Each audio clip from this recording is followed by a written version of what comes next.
আলহামদুলিল্লাহ ওয়াসসালাতু ওয়াসসালামু আলা রাসূলিল্লাহ ওয়া আলা আলিহি ওয়া আসহাবিহি আজমাইন। আসসালামু আলাইকুম ওয়া রাহমাতুল্লাহি ওয়া বারাকাতুহু। প্রিয় দর্শকবৃন্দ, আজকে নতুন একটি পর্বে আপনাদের সকলকে আমার ইউটিউব চ্যানেলের পক্ষ থেকে আমি স্বাগতম জানাচ্ছি। প্রিয় ভাইরা আমার, আজকে আমার আলোচ্য বিষয় হলো আল্লাহর মাদাদ, আল্লাহর সাহায্য বান্দারা কিভাবে পাবে। প্রিয় ভাইরা আমার, খুবই গুরুত্বপূর্ণ এবং ইন্টারেস্টিং একটি ভিডিও, যে ভিডিওর মাধ্যমে আমরা আজকে জানব যে আমরা আল্লাহর সাহায্য কিভাবে পেতে পারি। যেমন করে নবী আলাইহিস সালাতু ওয়াস সালাম, সাহাবায়ে কারাম থেকে শুরু করে আল্লাহ ওয়ালা মানুষ যারা সকলে আছেন, তানারা আল্লাহর মাদাদ, আল্লাহর সাহায্য কিভাবে পেয়েছেন। তো ভাইয়ারা আমার, আপনাদের সকলকে অনুরোধ করব, এই বিষয়টি যদি আপনারা জানতে চান তাহলে আজকের এই ভিডিওটি আপনাদের সকলের জন্য খুবই গুরুত্বপূর্ণ একটি ভিডিও। আপনাদের সকলকে বলবো পরিপূর্ণ ভিডিওটি দেখুন। প্রিয় ভাইয়ারা আমার, চলুন আমরা দেরি না করে কোরআন ও হাদিসের আলোকে এই বিষয়টি একটু জানার চেষ্টা করি।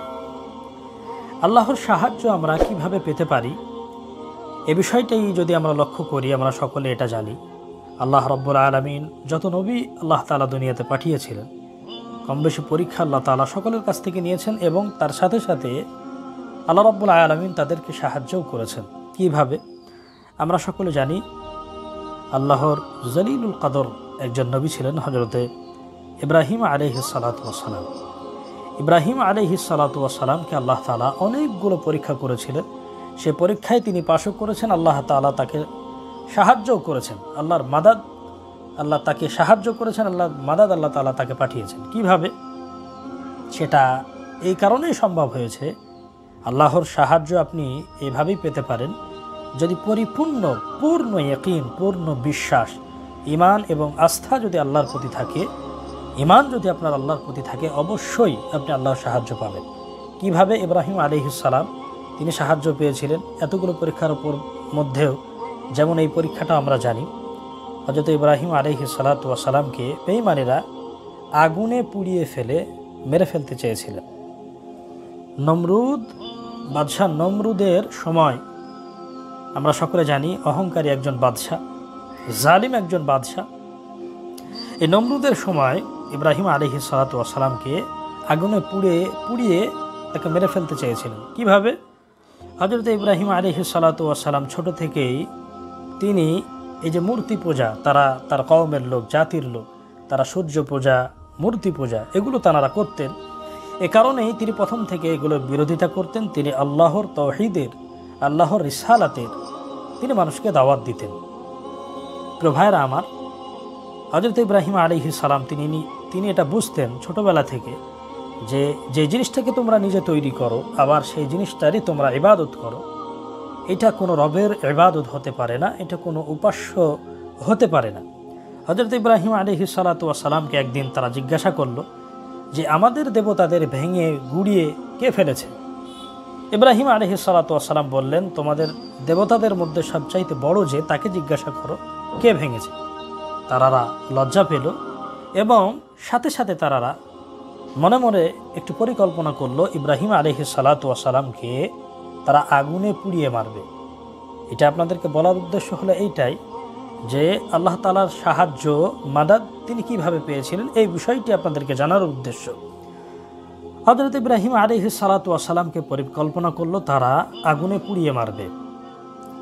তারা আগুনের একটি বড় কুণ্ডলী তৈরি করলো, তাতে বেশ কয়েকদিন ধরে কাঠ থেকে শুরু করে, খড়ি থেকে শুরু করে তারা জ্বালাতে শুরু করলো জ্বালানি হিসাবে। আর বড় একটি গর্ত করলো, আগুনের একটি কুণ্ডলী তৈরি করা হলো, বড় গর্ত তৈরি করা হলো। বেশ কয়েকদিন যাবত ওটাকে উত্তপ্ত করা হলো, গরম করা হলো। হযরত ইব্রাহিম আলাইহিস সালাতু ওয়াস সালামকে যখন আগুনের কুণ্ডলীতে ফেলা হবে, তারা চিন্তা করলো কাছে গিয়ে ফেলবে, কিন্তু এত গরম, এত তীব্র আগুন বানিয়েছিল যে তারা একটা মেশিন, একটা যন্ত্র তৈরি করলো ধনুকের মতো, যে দূর থেকে ইব্রাহিম আলাইহিস সালাতু ওয়াস সালামকে ওই আগুনের মধ্যে নিক্ষেপ করেছে। প্রিয় ভাইরা আমার, হযরত ইব্রাহিম আলাইহিস সালাতু ওয়াস সালামকে যখন তারা বলেছিল যে তুমি যদি আল্লাহর প্রতি ঈমান আনা যদি ছেড়ে দাও, আমাদের রবকে যদি মেরে নাও, অবশ্যই তোমাকে আমরা ছেড়ে দেব। ইব্রাহিম আলাইহিস সালাতু ওয়াস সালামের এতটা পরিমাণ আল্লাহর প্রতি বিশ্বাস ও ইয়াকিন ছিলেন, তার সাথে সাথে তিনি নবী ছিলেন। তিনি বলেছিলেন, আমি ইব্রাহিম আলাইহিস সালাতু ওয়াস সালামকে এরকম পরীক্ষা যদি হাজারো বার করা হয় আর হাজারো বার যদি আমাকে কতল করা হয়, শহীদ করা হয়, আমি হাজারো বারও মৃত্যু বরণ করতে হাসি মুখে আমি রাজি আছি। সুবহানাল্লাহ। তারপরেও আমি দুনিয়াতে থাকার পর আল্লাহর প্রতি ঈমান হারা কখনো হতে পারবো না। হযরত ইব্রাহিম আলাইহিস সালাতু ওয়াস সালামকে দূর থেকে তানাকে নিক্ষেপ করে ওই আগুনের কুণ্ডলীর মধ্যে ফেলে দেওয়া হলো। আল্লাহ রাব্বুল আলামিন দেখলেন যে ইব্রাহিম আলাইহিস সালাতু ওয়াস সালাম তিনি এই পরীক্ষাও আল্লাহ তাআলার কাছে তিনি পাশ করলেন। আল্লাহ তাআলা সাহায্য করলেন। কিভাবে? আল্লাহ রাব্বুল আলামিন কোরআনুল কারীম আল্লাহ তাআলা জানিয়েছেন। আল্লাহ বলেন, কুল লা ইয়া নারু কুনি বারদাও ওয়া সালামান আলা ইব্রাহিম। আল্লাহ তাআলা আগুনকে হুকুম করলেন, আগুন তোমার কাজই হলো তোমার উপরে যা কিছু রাখা হবে জ্বালিয়ে পুড়িয়ে ছাই করে দেওয়া। আমি আল্লাহ তাআলা তোমাকে হুকুম করলাম তুমি আমার নবী ইব্রাহিমের জন্য তুমি শান্তিময় শীতল হয়ে যাও এবং নিরাপত্তা হয়ে যাও। সুবহানাল্লাহ। আল্লাহ রাব্বুল আলামিন আগুনকে হুকুম করলেন যে তুমি আমার ইব্রাহিম নবীর জন্য শীতল হয়ে যাও, নিরাপত্তা হয়ে যাও। সুবহানাল্লাহ।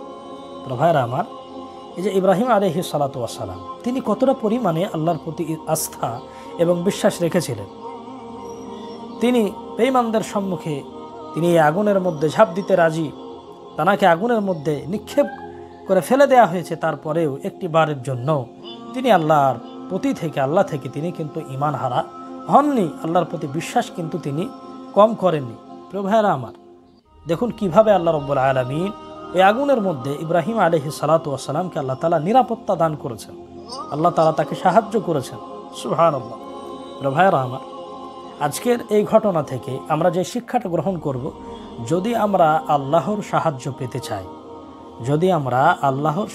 পেতে চাই, তো সর্বপ্রথম আমার আপনার যে ঈমানটা আছে এটা বেশি বেশি করে আল্লাহর প্রতি মজবুতভাবে, দৃঢ়ভাবে, শক্তভাবে আস্থা রাখতে হবে যে আমি যে কোনো মুসিবতে পড়ি না কেন, যাই হোক না কেন, যতই বালা মুসিবত কষ্ট আমার প্রতি পরীক্ষা আসুক না কেন, আল্লাহ আমাকে সাহায্য করবেই। এর প্রতি পূর্ণ ইয়াকিন, বিশ্বাস আল্লাহর প্রতি রাখা। যদি আপনি এই কাজটি, আপনি সকলে যদি এই কাজটি করতে পারি, কোরআন ও হাদিস অনুযায়ী ইব্রাহিম আলাইহিস সালাতু ওয়াস সালামের এই জীবনী থেকে, এই বিষয়টি থেকে আমরা যেটা উপলব্ধি করতে পারলাম, জানতে পারলাম, বুঝতে পারলাম, অবশ্যই আল্লাহ রাব্বুল আলামিন আপনাকে আমাকে সাহায্য করবে যদি আমরা আল্লাহর প্রতি সেইভাবে বিশ্বাস ও ঈমান রাখতে পারি।